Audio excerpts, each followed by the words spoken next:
నమస్తే. మొన్న 18 తారీఖు అయితే రాష్ట్ర బంద్ అయితే పెట్టడం జరిగింది. ఏది బీసీ రిజర్వేషన్ల అంశం గురించి. అయితే హైకోర్టు స్టే ఇచ్చిన తర్వాత అయితే గడువు అయితే 6 వారాలు అయితే ఉన్నది. ఇప్పుడు మళ్ళీ యుద్ధం అయితే మొదలుపెట్టిన తర్వాత మళ్ళీ మహాధర్నాకు అయితే పిలిపివ్వడం జరిగింది. ఒకసారి ఈ ఫైట్ ఎవరి మీద, రాష్ట్ర ప్రభుత్వం మీద, కేంద్ర ప్రభుత్వం మీద మాట్లాడే ప్రయత్నం చేద్దాం. మనతో పాటు బీసీ పొలిటికల్ ఫ్రంట్ రాష్ట్ర నాయకుడు అంబల నారాయణ గౌడ్ ఉన్నారు. ఒకసారి మాట్లాడదాం. చెప్పండి అన్న, ఇప్పుడు ఈ ఫైట్ రాష్ట్ర ప్రభుత్వం మీద అనుకోవాలా, కేంద్ర ప్రభుత్వం మీద అనుకోవాలి? ఈరోజు 42% రిజర్వేషన్ల సాధన సమితి ఆధ్వర్యంలో మరి అన్ని బీసీ సంఘాలు, కుల సంఘాలు, రాజకీయ పార్టీల ముఖ్య నాయకులతోటి మరి ఇందిరా పార్క్ వద్ద ఈరోజు మన 42% రిజర్వేషన్లను 9 షెడ్యూల్లో పెట్టాలని చెప్పి ఏకైక డిమాండ్ తోటి ఈ ధర్నా కార్యక్రమం చేపట్టడం జరిగింది. మరి దీనికి విశేష స్పందన రావడం జరిగింది. తెలంగాణ నుండి అనేక ప్రాంతాల నుండి మరి బీసీ సమాజం అంతా కదలి రావడం, ఈ యొక్క డిమాండ్కు ఎంత జనాకర్షణ ఉందో దీన్ని బట్టి మనం ఈరోజు చూడవచ్చు. అయితే ముఖ్యంగా ఈరోజు కేంద్ర రాష్ట్ర ప్రభుత్వాలు మరి కామారెడ్డి బీసీ డిక్లరేషన్ నుండి నేటి వరకు దాదాపు 2 సంవత్సరాలుగా మరి స్థానిక సంస్థల ఎన్నికలు జరపకుండా మరి ఇది తెలంగాణలో బీసీ సమాజంతో మరి వాలీబాల్ ఆడుతున్న మాదిరిగా 2 రాజకీయ పార్టీలు మరి బీసీలతోటి ఆడుకుంటున్నాయి. ముఖ్యంగా Congress party Kamareddy BC declaration తర్వాత మరి అనేక పర్యాయాలుగా కొంత కార్యాచరణ చేపట్టింది. ముఖ్యంగా అనేక జీవోలు తీసుకురావడం, రాష్ట్రపతికి, గవర్నర్కు కూడా మరి ఈ యొక్క అసెంబ్లీ తీర్మానాలను మరి పంపించడం జరిగింది. ఆ తర్వాత 2 సార్లు ఢిల్లీలో ధర్నా చేయడం జరిగింది. ముఖ్యంగా పార్లమెంట్లో వాళ్ళ ప్రతిపక్ష నాయకుడు రాహుల్ గాంధీ మరి ఈ యొక్క అంశం మీద ఎక్కడ కూడా మాట్లాడకుండా ఉండడం, మరి ఢిల్లీలో ధర్నా చేసినప్పుడు కూడా రాహుల్ గాంధీ పాల్గొనకపోవడం, ఈ సందర్భంగా మేము ఆ విషయాన్ని మేము తప్పుపడుతున్నాము. అదేవిధంగా ఈరోజు కేంద్ర ప్రభుత్వం ముఖ్యంగా ఈ యొక్క పార్లమెంట్లో వాళ్ళ యొక్క పార్లమెంట్ సభ్యుల సంఖ్య, రాజ్యసభలో వాళ్ళ యొక్క సభ్యుల సంఖ్య ఉంది కాబట్టి మరి ఈ 42% రిజర్వేషన్లు సాధ్యం కావాలంటే మరి బీజేపీ ప్రభుత్వం, ఎన్డీఏ ప్రభుత్వం చేతిలోనే ఈ యొక్క అంశం ముడిపడి ఉంది. మరి వాళ్ళు ఈరోజు ఈ బీసీ సమాజం యొక్క డిమాండ్లను వాళ్ళు పట్టించుకోకుండా మరి 42% రిజర్వేషన్లో ముస్లిం రిజర్వేషన్లు ఉన్నాయని చెప్పి మరి ఈరోజు మేము పార్లమెంట్లో బిల్లు పెట్టామని చెప్పి వాళ్ళు మాట్లాడుతున్నారు. మరి వెంటనే ఈ సమాజంలో మీరు ముస్లింలలో కూడా పేదరికంలో ఉంది. ఈడబ్ల్యూఎస్ రిజర్వేషన్లు పెట్టినప్పుడు కూడా మరి అందులో కూడా ఖాన్లు, పఠాన్లు ఇందులో ఈడబ్ల్యూఎస్ రిజర్వేషన్లో ఉన్నారు. మరి మీరు ఎవరికి తెలియకుండా మరి 3 రోజులలోనే ఈడబ్ల్యూఎస్ రిజర్వేషన్లు మరి ప్రకటించి బిల్లు తీసుకొచ్చి మరి ఈరోజు ప్రధానంగా 42% రిజర్వేషన్లకు సంబంధించి మరి మెజార్టీ ప్రజలంతా కూడా ఈరోజు రోడ్లెక్కి మరి 2 సంవత్సరాల నుండి పెద్ద ఎత్తున పోరాటం చేస్తుంటే మేము బిల్లు పెట్టామని చెప్పి మరి ఇప్పటి వరకు కాలయాపన చేయడం మరి బీజేపీ ప్రభుత్వానికి తగదు. ఈరోజు తెలంగాణ బీసీ సమాజం అంతా కూడా బీజేపీ పార్టీని ఈరోజు ప్రశ్నిస్తుంది.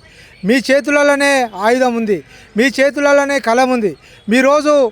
ఈరోజు మీరు బిల్లు పార్లమెంట్లో పెడితే మిగతా కాంగ్రెస్ పార్టీ కానీ ఇండియా కూటమి సభ్యులు కానీ మద్దతు ప్రకటించే అవకాశం ఉంది. కాబట్టి మరి మీరు వెంటనే ఈ యొక్క అంశంలో మీరు చొరవ తీసుకొని మరి ముందుకు వచ్చి బిల్లు పెట్టాల్సిన అవసరం ఉందని చెప్పి 9 షెడ్యూల్లో పెడితేనే బీసీలకు 42% రిజర్వేషన్ సాధ్యమవుతుందని చెప్పి ఈ సందర్భంగా తెలియజేస్తున్నాం. కాంగ్రెస్ పార్టీ చిత్తశుద్ధితోనే ఉన్నామని చెప్పేసి ఒకవైపు చెప్పుకుంటూనే మరోవైపు కాంగ్రెస్ పార్టీ ఇచ్చిన హామీ ఏదైతే ఉందో దాని మీద కొట్లాడతామని కూడా చెప్తా ఉన్నది. అయితే ముఖ్యంగా ఇక్కడ కేంద్రం బీజేపీలో ఉంది కాబట్టి కేంద్రం చేతిలో ఉందని చెప్పేసి వీళ్ళ ఉంటా ఉన్నారు. అంటే అన్ని పార్టీలు కలిసి కేంద్రం మీద ఒత్తిడి తీసుకొచ్చి అయ్యే సాధ్యమవుతుందా, లేదంటే ఇట్లా ఇండివిజువల్గా పోతే సాధ్యమవుతుందా? అంటే ఈరోజు ఈ అంశాన్ని దాదాపు మన నడిమల్లో నాగలిప్పినట్లు కాకుండా కాంగ్రెస్ పార్టీ వాళ్ళ ఎన్నికల మేనిఫెస్టోలో పెట్టుకున్నారు. మేము 42% రిజర్వేషన్లు చట్టబద్ధంగా ఇస్తామని చెప్పి 42% ప్రకటించినప్పుడు మరి ఇంత దాకా వచ్చి ఈరోజు మేము పార్టీ పరంగా 42% రిజర్వేషన్లు ఇస్తామని చెప్తే తెలంగాణ సమాజం కానీ బీసీ సమాజం కానీ హర్షించదు. ఎందుకంటే ఈరోజు మీరు ఏ ఒక్క అంశం మీద ఇంతకాలం కాలయాపన చేశారో మరి ఆ కాలయాపనకు అర్థం లేకుండా పోతుంది. నడిమల్లో నాగలిప్పినట్లు కాకుండా ఈ అంశాన్ని 42% బీసీలకు రిజర్వేషన్లు ఇచ్చిన తర్వాతనే, చట్టబద్ధంగా ఇచ్చిన తర్వాతనే మరి దానికోసం మీరు ఒక కార్యాచరణ రూపొందించాల్సిన అవసరం ఉంటుంది. మీరు ఢిల్లీలో 2 సార్లు ధర్నా చేసినా కూడా మరి ప్రధానమంత్రిని కలవలేదు. బీజేపీ ముఖ్య నాయకత్వం, ఎన్డీఏ ముఖ్య నాయకత్వాన్ని కలవకుండానే కేవలం ధర్నా చేసి తూతూ మంత్రం లాగానే మళ్ళీ వెనుకకు తిరిగి రావడం జరిగింది. మీ యొక్క ఎన్డీఏ కూటమికి సంబంధించిన రాహుల్ గాంధీ కూడా ఈరోజు పార్లమెంట్లో ఎప్పుడు కూడా ఈ అంశం మీద మాట్లాడలేదు.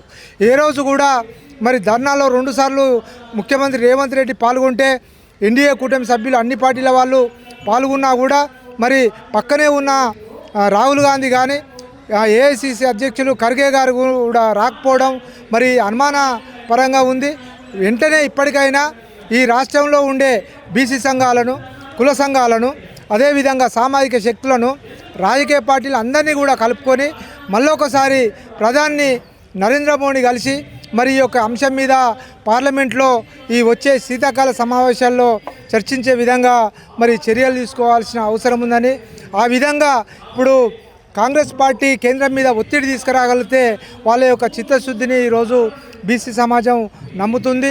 లేకపోతే 2 పార్టీలు కూడా బీసీలను మోసం చేసే విధంగా ఉంటుందని చెప్పి తెలంగాణలో మరి ఒక వాతావరణం ఏర్పడే అవకాశం ఉంటుంది. కాబట్టి కాంగ్రెస్ పార్టీ ఇప్పటికైనా అఖిలపక్షాన్ని తీసుకొని ఢిల్లీకి పోవాల్సిన అవసరం ఉందని ఈ సందర్భంగా తెలియజేస్తున్నాం. కొంతమంది ఏమంటారంటే ఈ కాంగ్రెస్ ఆడుతున్న డ్రామా అనేది కేవలం చిత్తశుద్ధి ఉందని నేర్పించుకోవడానికి ఇట్లాంటి ధర్నా కార్యక్రమాలు, బంద్ కార్యక్రమాలు చేపడతా ఉన్నాయని చెప్పేసి చెప్తా ఉన్నారు. మీరేం చెప్తారు?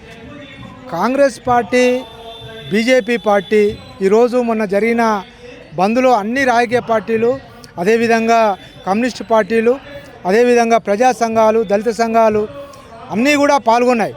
అంటే ఈ యొక్క అంశం అనేది కేవలం ఏంటంటే ఈ సంఘీభావం తెలపడాన్ని మేము హర్షిస్తున్నాం. ఎందుకంటే రాజకీయ పార్టీల్లో ఉండే వాళ్ళంతా కూడా మెజార్టీ ప్రజలు బీసీలు, ఎస్సీలు, ఎస్టీలు, మైనార్టీలు.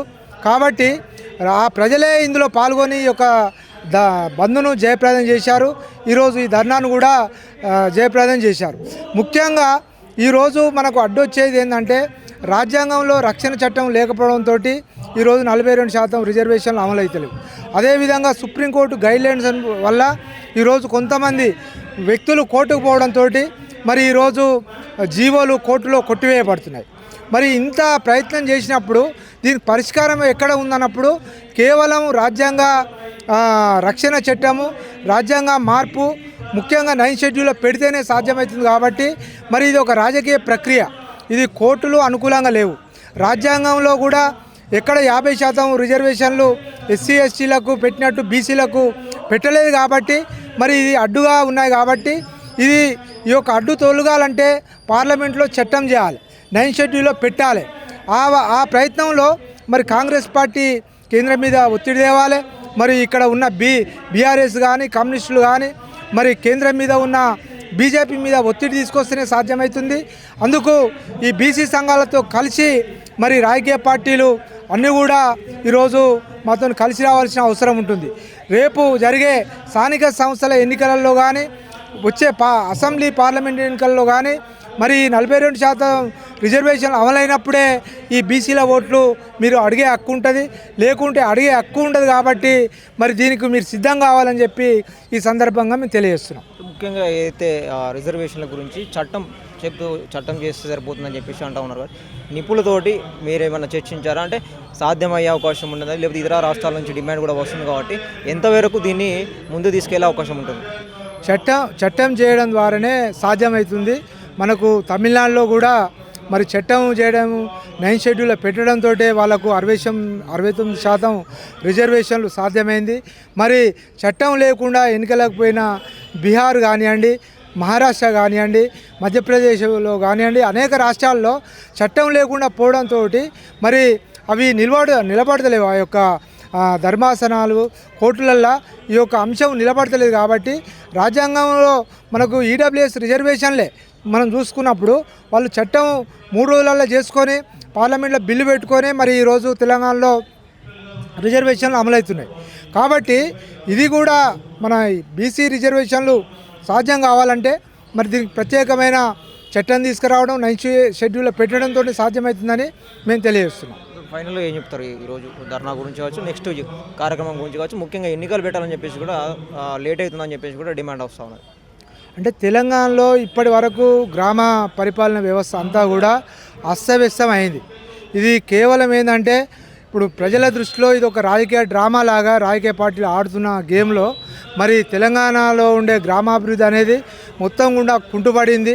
మరి సర్పంచులు లేకుండా కేంద్ర ప్రభుత్వ నిధులు రాకుండా మరి ఒక అంశం చాలా క్లిష్టంగా మారింది. కాబట్టి మేమేమంటామంటే ఈ అంశాన్ని మీరు ఎంత వీలైతే అంత తొందరగా పరిష్కరించే మార్గంగా మరి రాష్ట్ర ప్రభుత్వం మీద ఈ అంశం ఆధారపడి ఉంది. కాబట్టి మరి వాళ్ళు వెంటనే ఏదైనా ఒక నిర్ణయం తీసుకొని మరి ఈ అంశానికి ముగింపు పలికి మరి స్థానిక సంస్థల ఎన్నికలకు పోవాల్సిన అవసరం ఉంటుంది.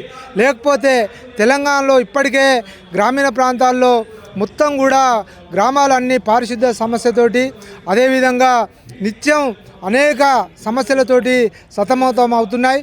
మరి దీని నుండి బయటపడాలంటే మరి రాష్ట్ర ప్రభుత్వం వెంటనే ఈ యొక్క అంశానికి ముగింపు పలికి ఈ యొక్క 42% రిజర్వేషన్ల యొక్క సమస్యకు శాశ్వత పరిష్కారం చూపే విధంగా కృషి చేయాలని ఈ సందర్భంగా నేను రాష్ట్ర ప్రభుత్వాన్ని అదేవిధంగా కేంద్ర ప్రభుత్వాన్ని డిమాండ్ చేస్తున్నాను.